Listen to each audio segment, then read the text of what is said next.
Now, a lot of Americans worried about Trump's plans to build the border wall between the US and Mexico. Interestingly, he keeps talking about a solar wall where the entire wall would be covered on the top with solar panels, which sounds good, I guess.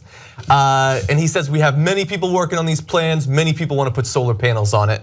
And then he turned to a different issue with the wall that I don't think enough people are really concerned about, but he's thinking ahead.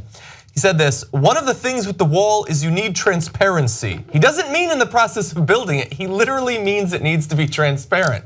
You have to be able to see through it. In other words, if you can't see through that wall, so it could be a steel wall with openings, but you have to have openings because you have to see what's on the other side of the wall.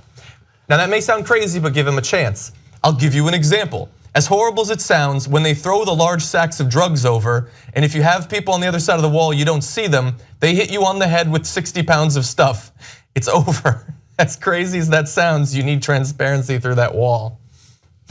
Oh my God, he's, yeah. All right, so a couple of things are going on here. One of them is not people throwing 60 pounds of stuff over the wall. That is not one of the things that's happening. So much weed. It's just a gigantic bag of weed. Like it's not gonna hit the solar panels. Exactly, no, it's gonna get caught up on top of the solar panels. Then the power is gonna go out at the wall.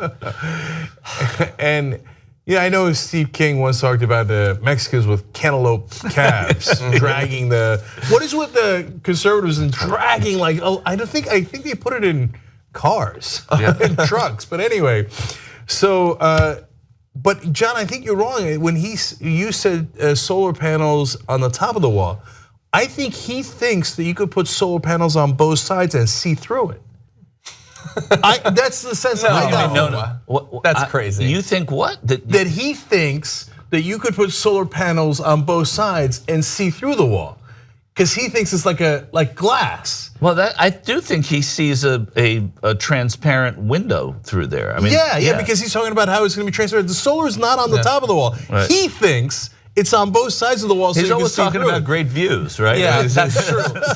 My problem with it is less about that and more about the scale, I think, because I mean, this is thousands of miles of wall, and he pictures it as being like 30 yards, where if you throw a bag over, you're probably gonna hit somebody. It's 2,000 miles stretching through desert, remote terrain, mountains. Think about what an unbelievable coincidence that would be. It's like out of a Coen Brothers movie. That along that 2,000-mile wall, somebody happens to be throwing a 60-pound bag of weed over it. Somebody else, because it's not a transparent wall, is walking on the side. Unbeknownst to them, whoa, seek the. Yeah, it's the Roadrunner and Wile E. Coyote.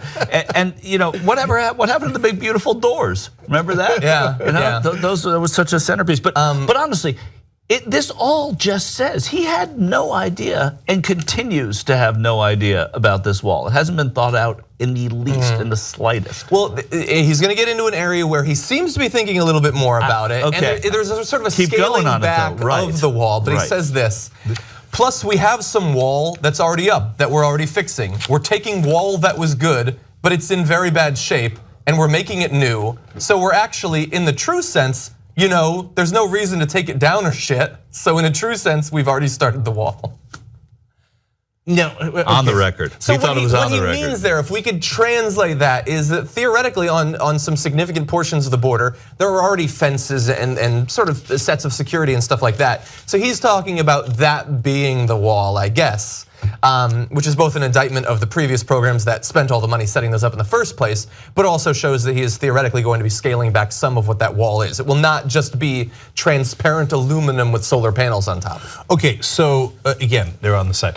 The most important part is actually what he said next. He said, you don't need 2,000 miles of wall because you have a lot of natural barriers. You have mountains, you have some rivers that are violent and vicious. You have some areas that are so far away that you don't really have people crossing. So you don't need that, but you'll need anywhere from 700 to 900 miles. Wait a minute, that's what we were saying. You were saying we needed a 2,000-mile wall. We said, what are you gonna build a wall across the river and across the mountains? And you're like, oh yeah, I'm gonna build a 2,000 wall. It just got taller. It just got taller, right? Right. You know how much wall we have right now? And Hillary Clinton used to call it a fence and a wall and all the different language they use. We already have 700 miles. We have 700 miles of a fence. by the way, that fence is see-through. So what Trump is, Thank God. when Trump, bags. okay, and by the way, he talked about. He's right. You've never heard a story like that, right? Has anybody ever heard a story like that? And the way he described it, you'd have steel. You could just pass the bags through the steel gates. But anyway, so what Trump is doing, and this is the important part, is basically redefining his wall as the one that already exists. So then he gets to go, well, I told you it was going to be 700 miles, and here's the 700 miles. I told you it was going to be transparent, and the fence is transparent. I'm done with it. Right. Did Mexico pay for So we it? could call it Obama's wall. Yeah, that would be the perhaps worst thing you could ever hear. But in essence, he makes it up as he goes along. He made it up during the campaign, changed it a lot during the campaign, has no idea what it is now, changes it all the time now. It's an ever-evolving emperor's new clothes. It doesn't exist. Yeah. Because he's a standard politician. And what do politicians do? They overpromise, right? They come in and they go, oh, I'm gonna do this, I'm gonna do that, I'm gonna build a wall, I'm gonna have Mexico pay for it. So, and when he gets in office, they go, hey, knucklehead, that's gonna cost so much money that it's totally undoable. And what are you gonna do, build a wall on top of a river? But so what he does then is, he does a standard politician move of, John, what are you talking about? That thing that already exists? We're gonna add 30 yards here and 30 yards there and put a solar panel, and I'm gonna go, and I'm gonna put some drones up. Oh, I built a wall, look at this beautiful transparent wall that I built. See, I did it, I'm the best. You see that?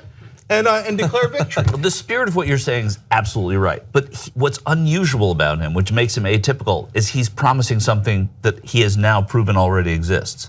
They usually promise things that are unattainable, right? That's true. This is there, and he promised it to people who were dumb enough to believe that it wasn't there and he was gonna put it there, who were dumb enough to believe that they wanted it and it would change our country for the better. He should have promised extreme and persistent and increasing income inequality. Exactly, that would have been. He could have claimed victory on day one. Don't give him ideas. Don't give him ideas. If you like this video, you probably like independent media. The best way to support independent media, become a member of the Young Turks.